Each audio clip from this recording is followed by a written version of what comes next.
Bonjour à tous, sveiki visi. Šiandien mūsų progimnazijoje turime svečią iš Prancūzijos, žurnalistą Eric Kale ir mūsų septintokės Tautė Nomeda ir Amelija. Šiandien jį pakalbins apie žurnalizmą, socialinius tinklus, tai linkime gero klausimo.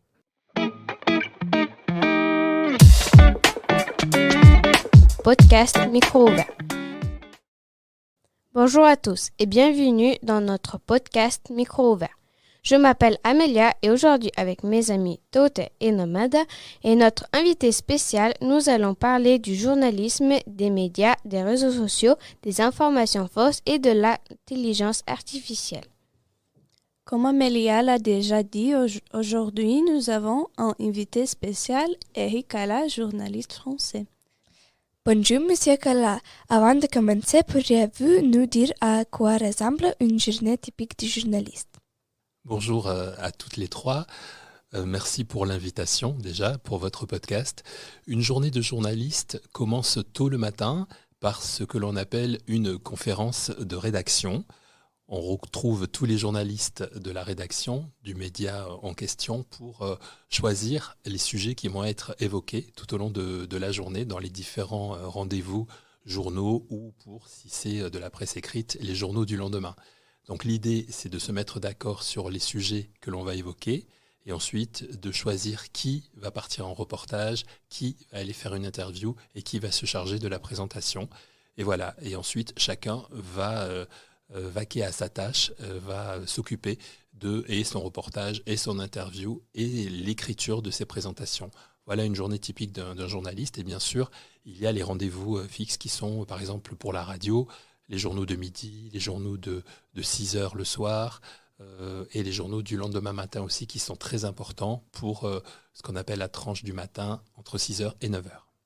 Ça doit être un travail très intéressant. C'est vrai que beaucoup de gens lisent des journaux ou regardent les informations à la télévision. Mais pourquoi est-il important de rester informé? Même pour les jeunes. Je sais que parfois il peut être difficile de suivre les actualités. Alors effectivement, c'est important, même pour les jeunes, tu as raison de le dire, de rester informé. Aujourd'hui, je sais que les jeunes, votre génération, va plutôt sur les réseaux sociaux, TikTok, Instagram, YouTube, pour découvrir l'information. Ce que je voudrais vous dire, c'est d'aller sur des médias d'information. Vous les trouvez sur les réseaux sociaux. Les principaux médias de Lituanie sont présents bien sûr sur les réseaux sociaux parce que là, vous allez trouver des vraies informations. Le journaliste, le travail du journaliste, c'est d'aller chercher, d'aller ce qu'on appelle vérifier l'information à travers différentes sources. Aller chercher des témoins, aller chercher des personnes qui ont vécu. Si c'est par exemple, je ne sais pas, il y a eu un événement, il y a eu un accident, aller essayer de rencontrer les gens, de prendre des témoignages, mais vraiment de vérifier l'information, c'est le plus important. Quand il y a une annonce aussi qui est faite, c'est d'aller vérifier auprès des personnes qui sont concernées si l'information est réelle ou pas. Voilà, ça c'est très très important parce qu'il y a beaucoup de fausses informations qui circulent. Donc le mieux pour s'informer, et c'est important de le faire parce que dans la vie on a besoin d'être informé, c'est d'aller, y compris si vous allez sur les réseaux sociaux, de le faire auprès des vrais médias, des vrais journalistes. Maintenant, dans le monde moderne, comment l'intelligence artificielle change votre métier et le journalisme en général? Alors c'est une vraie bonne question. Effectivement, l'intelligence artificielle aujourd'hui est en train de révolutionner un petit peu tous les métiers, y compris le métier du journaliste.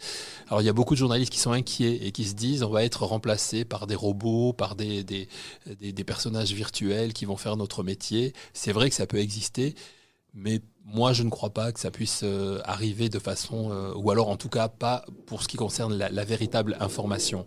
L'intelligence artificielle, pour moi c'est un outil avant tout. C'est quelque chose qui permet d'approfondir, d'aller plus loin dans les réponses. Par exemple, dans la préparation d'une interview, on peut se servir de l'intelligence artificielle pour affiner certaines de ces questions, pour se dire tiens, voilà. Je vais rencontrer telle personne, j'ai préparé mes questions, mais peut-être avec l'intelligence artificielle, il y a une question à laquelle je n'ai pas pensé, donc l'intelligence artificielle va me servir pour ça. Mais effectivement, il faut s'en servir, je pense, aujourd'hui comme d'un outil et pas avoir peur en se disant elle va remplacer mon métier. Parce que l'intelligence artificielle, elle ne va pas pouvoir aller sur le terrain, aller à la rencontre des gens en termes de reportage, etc. On ne pourra jamais faire ça. Enfin, peut-être dans un futur, mais en tout cas dans l'état actuel des choses, on ne peut pas le faire. Donc l'intelligence artificielle comme outil, oui, mais toujours avec prudence et méfiance. Et se méfier encore une fois des fausses informations que l'intelligence artificielle peut donner. Donc là encore, vérifier toujours les informations. Ça, c'est le métier du journaliste. C'est fascinant. Pour finir, avez-vous des conseils pour les jeunes qui souhaitent devenir journalistes un jour?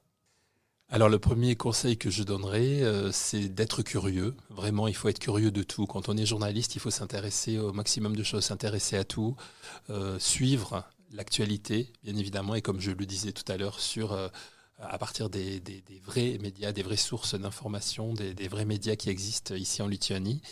Être curieux, n'avoir pas peur de travailler aussi, parce que c'est un vrai travail, il faut travailler. Ne pas compter ses heures et se dire que des fois on est obligé de travailler le week-end ou le soir, tard, etc.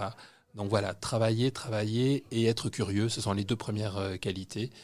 Et je pense que plus qu'un métier, c'est une vraie passion. Donc si vous avez cette passion-là, si vous avez envie de le faire, allez-y. Merci beaucoup, M. Kala, pour ces conseils précieux. C'était vraiment intéressant de discuter avec vous. Merci à vous, chers auditeurs, d'avoir écouté cet épisode du Micro ouvert. À bientôt pour un nouvel épisode. À bientôt.